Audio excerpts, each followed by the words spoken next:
আমি অমিত শাহকে বলবো 4 তারিখ বাংলায় থাকবেন আপনি, 4 তারিখ দেখা হবে। আপনার কত বুকের পাটা, আপনি বাংলার মানুষকে বলছেন 23 তারিখ সব ঘরে ঢুকে থাকবে। আরে মমতা ব্যানার্জির উদারতা, বদলা নয় বদল চাই। আর আমি মমতা ব্যানার্জির মতো উদার নই, বিজেপির সাথে বেশি উদারতা দেখাতে নেই। যারা মানুষের প্রতি অবিচার করেছে, মানুষকে অপমানিত করেছে, তাদের জন্য এবার রবীন্দ্রসঙ্গীত না, এবার 4 তারিখ ডিজে বাজবে, তৈরি থাকো। 4 তারিখে তৃণমূল আরামবাগ জিতুক বা হারুক, আমরা গতবারও আরামবাগ হেরেছিলাম, গোঘাট হেরেছিলাম, খানাকুল হেরেছিলাম, পুরসুরা হেরেছিলাম, কিন্তু উদারতা পার পেয়ে গেছিলে।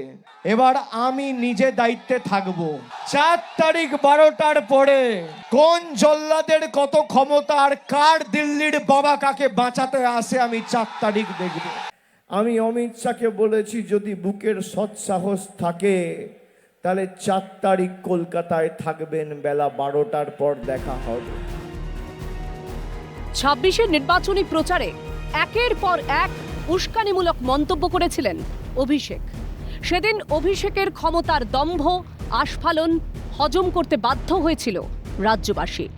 একজন সাধারণ সাংসদ হয়েও নিরাপত্তার বৈভব দেখে মাথা হেঁট হতো রাজ্যবাসীর, কিন্তু কারোর কিছু করার বা বলার উপায় ছিল না, কারণ তার মাথার উপর ছিল অনুপ্রেরণার স্নেহাশিস। আর সে কারণেই হয়তো ইচ্ছা করলেও রাজ্যবাসী বলে উঠতে পারেনি, রাজা তোর কাপড় কোথায়। তবে এবার ক্ষমতার দম্ভ ভেঙে খান খান হয়ে গিয়েছে। রাজ্যবাসীর ঘাড় ধাক্কা খাওয়ার পর আর রাজাকে সমাজের মূল স্রোতে খুঁজেই পাওয়া যাচ্ছে না।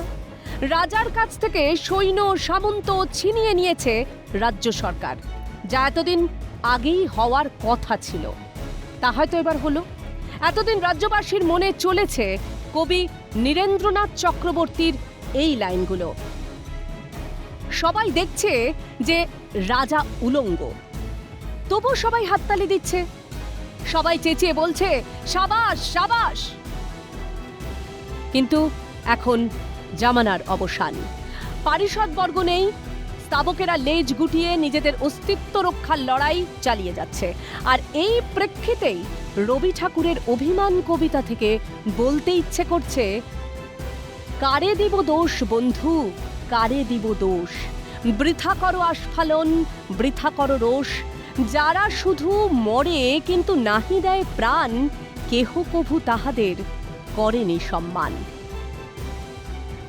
ফলে যা হবার তাই হয়েছে। ক্ষমতাচ্যুত হতেই রাজা থুরি। অভিষেকের নামে উস্কানিমূলক মন্তব্যের জন্য অভিযোগ দায়ের হয়েছে বিধাননগর সাইবার ক্রাইম থানায়। দ্রুতই শুরু হবে তদন্ত, বাকিটা সময়ের উপরই ছাড়লাম। তবে সুযোগ পেয়ে নিশানা বিজেপি শিবিরের। অভিষেকের বিরুদ্ধে এফআইআর সঙ্গত মত বিজেপির রাজ্যসভার সাংসদ রাহুল সিনহার। নির্বাচনের আগে এবং নির্বাচনের পরে অভিষেক ব্যানার্জি যে ভাষায় কেন্দ্রের স্বরাষ্ট্রমন্ত্রীকে আক্রমণ করেছে, ব্যক্তিগতভাবে আক্রমণ করেছে, ভয় দেখানোর কাজ করেছে, এ আমি মনে করি গণতন্ত্রের পুরোপুরি বিপরীত। ইলেকশনে হেরে গিয়ে মাথা খারাপ হয়ে থাকলে ঘরে বসে চিৎকার করুক না, নিজের ঘরে বসে নিজে চিৎকার করুক, বাইরে এসে পরিবেশ নষ্ট করবে কেন? অতএব অভিষেক ব্যানার্জির বিরুদ্ধে যে এফআইআর হয়েছে তা সঙ্গত, এবং সারা বাংলার মানুষ চায় এর আইনগত বিচার হোক, কারণ এই জাতীয় ভাষাকে, এই জাতীয় হুমকিকে কেউ সহ্য করে না। রাজপাট শেষ হতেই আর সেনাপতির হ্যাঁতে হ্যাঁ আবার নাতে না বলতে শোনা যাচ্ছে না তৃণমূল নেতাদের। তারাও কার্যত স্তাবকতা ছেড়ে বাস্তবের মাটিতে পা দিয়েই রাজনীতি করার চেষ্টা করছেন।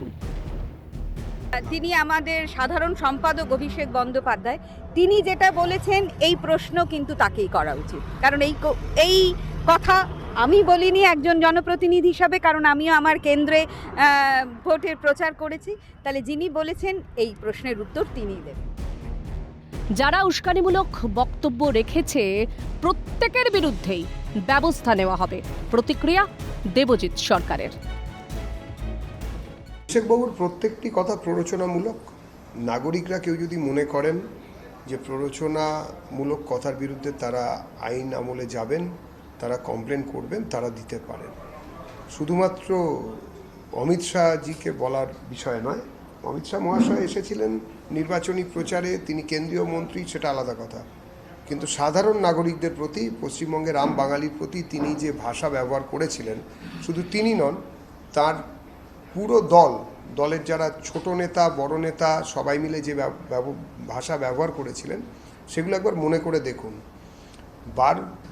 4 তারিখ বেলা 12টার পর, কোট আনকোট 4 তারিখ বেলা 12টার পর দিল্লি থেকে কোন বাপ তোমাদের বাঁচায় আমরা দেখব। তারপরে ডিজে বাজানো হবে। একজন ইউটিউবার নেতা আছেন ওনাদের, তিনি বললেন চুঁচুড়ার ইয়েতে দাঁড়িয়ে, অমুক জায়গায় খেলা হবে, তমুক জায়গায় খেলা হবে। ওহ, কি শরীরী ভাষা, কি অসম্ভব শরীরী ভাষা। আরেকজন মুখপাত্র, 2-1জন, তারা তো কেঁদে কোকি একসা করছেন এখন সোশ্যাল মিডিয়ায়, কত ভালো কত ভালো সব কাজই ওনারা। তারাও তো বলেছেন যে অভিষেক বাবুর নির্দেশে, পার্টির নির্দেশে আমরা এইসব কথাবার্তা বলতে বাধ্য হয়েছি। সো এর প্রত্যেকটা তদন্ত হওয়া উচিত, এমন ব্যবস্থা নেওয়া উচিত ভবিষ্যতে যেন কোনো রাজনৈতিক দল এই ধরনের উদ্যত্ততা দেখাতে না পারে। এখন দেখার অভিযোগের প্রেক্ষিতে পুলিশ কি পদক্ষেপ নেয়। আপাতত সেই দিকেই তাকিয়ে রাজ্যবাসী। ক্যালকাটা নিউজ।